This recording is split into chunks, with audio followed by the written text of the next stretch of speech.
চানু নামের একটি সুন্দর বাদামি পাহাড়ি ছাগলের অতি বাস্তবসম্মত প্রতিকৃতি ঘাসের পাহাড়ের ধারে দাঁড়িয়ে সবুজ পাতা খাচ্ছে। উজ্জ্বল কোমল চোখ, ছোট বাঁকা শিং, পশমের উপর সূর্যের আলো প্রতিফলিত হচ্ছে। হীরা নামের একটি রাজকীয় হরিণ বনে প্রবেশ করছে। চকচকে সোনালি বাদামি ত্বক, মার্জিত শরীর, ঝলমলে চোখ বনের প্রাণীদের বিস্ময়ে দেখছে।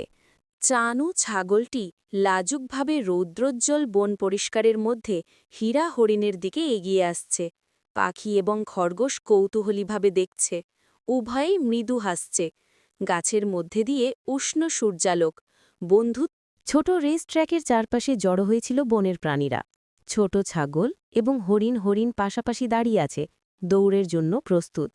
সবুজ পাতা উড়ছে, বাতাসে উত্তেজনা। বনের মধ্যে দিয়ে দ্রুত ছুটে চলেছে হীরা হরিণ। ধুলো আর পাতা উড়ছে। চানু ছাগল অনেক পিছনে দৌড়াচ্ছে, কিন্তু